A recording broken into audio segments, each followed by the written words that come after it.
Hey Star Warriors, StarGeek here, and welcome to the 26th episode of Star Wars Factor Bean, the series where I tell you 5 Star Wars facts that you can't pull away from. Each episode is centered around a certain character, film, or category. To celebrate the release of Rogue One, I'm mixing it up a bit. In today's episode, under lockdown in the cell block level of the Fact Star is Imperial Space Station, the Death Star, marking this as the first Factor Beam episode that isn't about a character or film. Let's hop right into it with fact number 1. The actual size of the Death Star might surprise you. Look at him, he's heading for that small moon. I think I can get him before he gets there. He's almost in range. Although the numbers have been disputed for years, the first Death Star had a diameter of approximately 120 kilometers, which is about 75 miles. This may sound big, but it's relatively small compared to our own planet. The Earth's moon is 21 times the size of the original Death Star, and the Earth itself is 80 times bigger. I guess Luke wasn't kidding when he called the Death Star a small moon. The second Death Star was roughly 160 kilometers in diameter, or 100 miles. That's no moon. It's a space station. It's too big to be a space station. Fact number 2. The sounds of the Death Star's super laser were created using sounds of spaceships from Flash Gordon.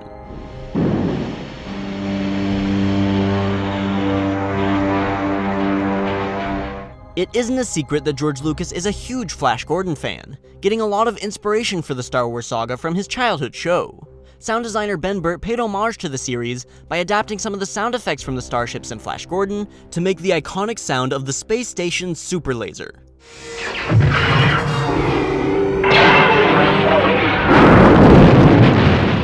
Fact number 3. There were approximately 1,180,000 people on board the Death Star when it was destroyed.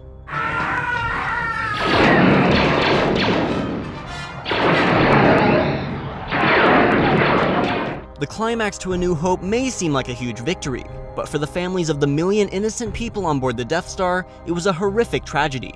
On board the first Death Star, there were approximately 30,984 stormtroopers, 52,276 gunners, 607,360 troops, 42,782 ship support staff, 180,216 pilots and support crew, and 265,675 assorted crew members. What we all know as a victorious moment for the rebellion was actually one of the most devastating acts of terrorism in the galaxy.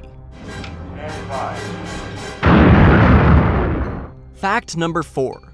The White House turned down the request to build a real-life Death Star. That blast came from the Death Star.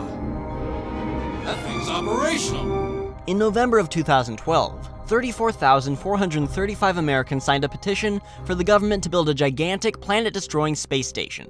That well surpassed the 25,000 signatures necessary for the White House to consider it.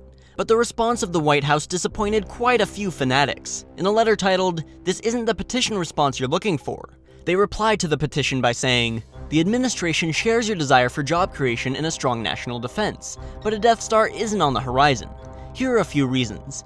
The construction of the Death Star has been estimated to cost more than $850 quintillion. We're working hard to reduce the deficit, not expand it. The administration does not support blowing up planets, and why would we spend countless taxpayer dollars on a Death Star with a fundamental flaw that can be exploited by a one-man starship? We may not be getting a Death Star anytime soon, but at least we tried." Now witness the firepower of this fully armed and operational battle station. And finally, fact number 5. The original Death Star prop is now in the private hands of a local Seattle collector. This is the original Episode 4 A New Hope Death Star, and they only built one, is that right? That's right, yeah, this is the original model. This is the only three-dimensional model they made of the Death Star, so it's kind of a special piece in my collection and in Star Wars in general. In 1977, 20th Century Fox had rented out a storage unit for all of the props in A New Hope, but once post-production ended on the film, they ordered all of the items inside to be destroyed. A small group of crew members were sent out to deal with the items, with a few select pieces being saved for their own possessions.